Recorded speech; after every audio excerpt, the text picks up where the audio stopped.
comment, je prends cet exemple, mais parce qu'il est le client et que c'est un des principaux bénéficiaires du crédit d'impôt recherche. Est-ce que nous pensons normal, je crois, moi, je vais parler à ma personne, qu'on donne du crédit d'impôt recherche, mais au minimum que ça maintienne l'emploi, minimum. Est-ce qu'on trouve normal que ça en détruise? La deuxième chose, c'est comment on vérifie l'efficacité, c'est que ça marche. Alors bien sûr, on fait de la recherche, il ne faut pas dire toujours que ça marche.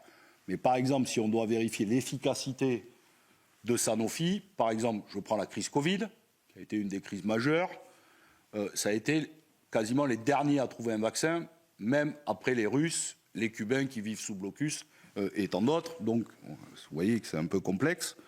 Donc, comment vous analysez ça et comment vous vivez le fait qu'une entreprise telle que Sanofi, qui bénéficie de beaucoup d'autres dispositifs en plus, annonce 20 milliards d'investissements aux États-Unis alors qu'il continue à détruire l'emploi et ferme des sites en France?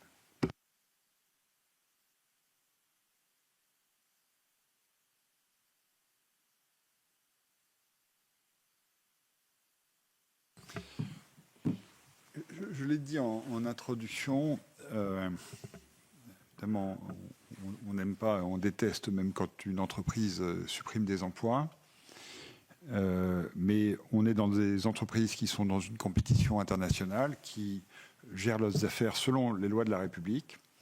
Et si on met des conditionnalités sur le maintien de l'emploi, effectivement, les entreprises ne demanderont pas le crédit d'impôt recherche, mais ne créeront pas les usines en France, parce qu'on sait très bien qu'il y a des phases du cycle où une entreprise peut décider, alors ça peut être contestable, mais c'est la liberté d'entreprendre, malheureusement, de réduire les effectifs.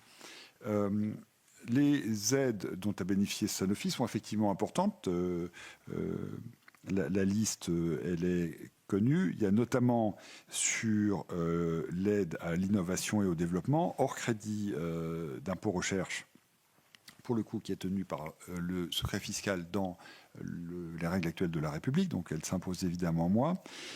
Ces aides, elles sont proches de 600 millions d'euros. Elles ont bien permis de faire les études, les recherches ou les investissements qui étaient prévus.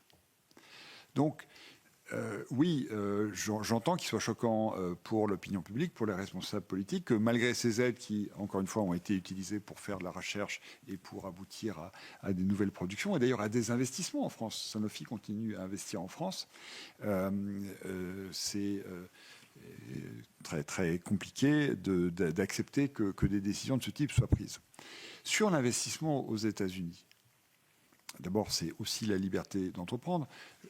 On a demandé aux entreprises effectivement d'être patriotiques et de retarder autant que faire possible dans la période de négociation avec les États-Unis des décisions d'engagement et de continuer à investir en France. D'ailleurs, pour prendre un autre cas dont on parle en ce moment, qui est ArcelorMittal, la confirmation d'investissement à Dunkerque a été faite aujourd'hui. Et donc là, on est bien dans un comportement vertueux. Sur le sujet des investissements dans le secteur de la pharmacie, on voit bien qu'on a une relocalisation des chaînes de production. Elle est à la fois regrettable, mais... Non, mais les relocalisations continuent continent par continent. C'est le débat que j'ai eu avec nos partenaires chinois tout à l'heure, à qui je tenais le rôle inverse, en leur disant, mais faites fabriquer en Europe les objets que vous exportez de Chine, pour créer l'emploi en Europe.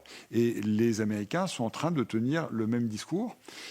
Et donc, je le constate comme vous, je le regrette comme vous. Et c'est bien pour cela que nous avons une politique, et vous avez observé que ce matin, on a publié l'attractivité française pour la 6e année consécutive. On est le pays le plus attractif d'Europe, parce qu'il faut que nous aussi, on joue ce... Attention, monsieur le ministre, vous jouez avec le feu, parce que tous les feux rouges sont allumés, on est en chute partout quand même. On est toujours le plus attractif, mais on chute partout sur tous les critères.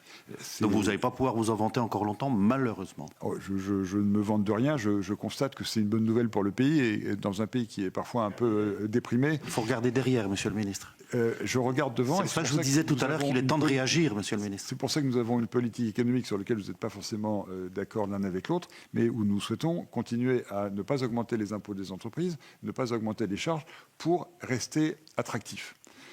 pour que précisément nous soyons vainqueurs de cette bataille pour les usines. Et effectivement, j'aurais préféré que ces investissements aient lieu en France, et c'est à ça que nous travaillons. Ouais.